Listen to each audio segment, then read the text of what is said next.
Hello, people. It's your boy Ambassador again doing this thing. As usual, I ask you guys to like, share, subscribe. Also, jump in the comment section. I want to engage with you guys. I have this kind of conversations. I want like-minded people who have this kind of conversations. I got to a certain age where I felt like it's no longer about how many cars I can have, what I can build. It's about trying to impact certain things that affect you personally more than just material and physical things. So I really want to start talking about this kind of things. I don't need 1,000 likes, 2 million comments. I just want people who are thinking about these things to engage with me on the comment section. So my question for today is, what is the value of African lives? It's a stupid question, but it's a very relevant question. Hitler kills 2 million white people. He's the most evil man that ever lived. Leopold kills 20 million Africans. He still does not appear on the list of the most wicked people that ever lived on the earth. There must be something wrong with this narrative. Totally something wrong with that narrative.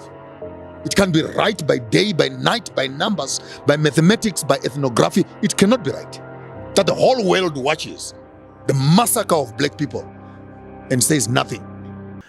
Because from slave trade, when slaves were killed, because you put people like 100 people in a box and then they die and you throw them in water.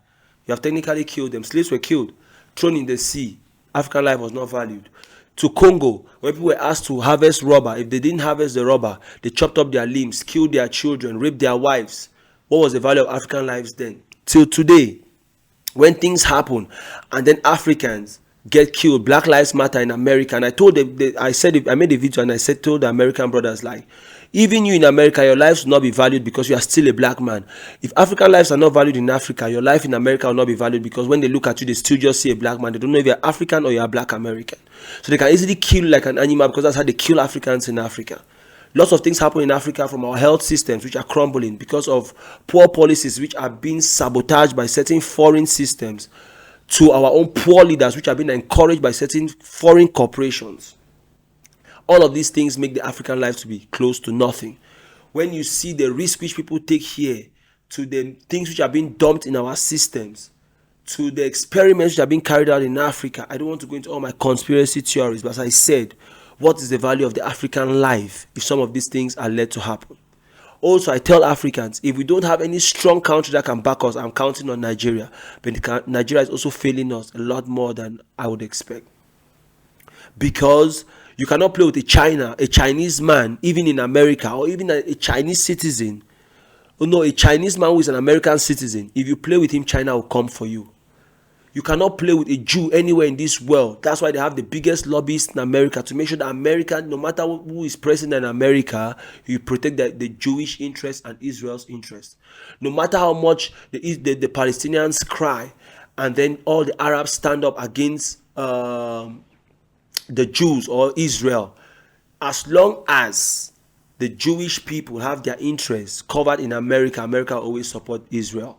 I'm not in that war. I'm not in support of Israel or Palestine. I feel like both countries are wrong, because if nobody decides to take the higher road to drop their arms, the war will never end. Because it's like, you kill my brother, I'll kill your brother. Then you kill my brother, I'll kill your brother, and it goes on.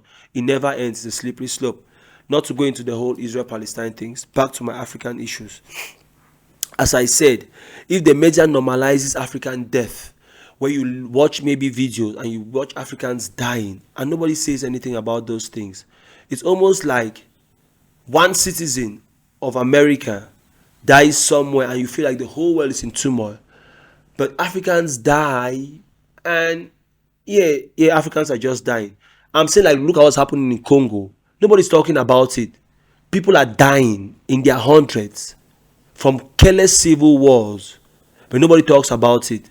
But if there's a small uprising in America or in France and 2 people die, the people will wear black clothes. People will change. Even in Africa, some stupid Africans will change their status to black, say we are mourning. But in Africa, people are dying every day. My country, there have been a crisis for like 5 years. We have had a crisis in Africa, in Cameroon. Most people don't even know about it. We have normalized it to the point where it's just like, is that thing again? And we move on. So what is the value of an African life?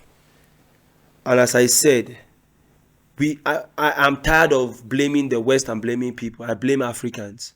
Why can't we set up our own media houses to valorize African lives? Why can't we write our own history books to tell our own side of the story from the African perspective?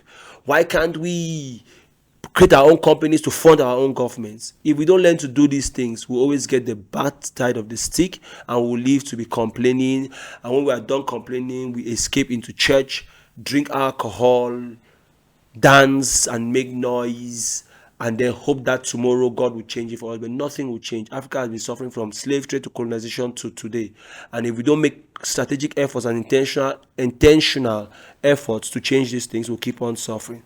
So as I said, as usual, it's your boy Ambassador.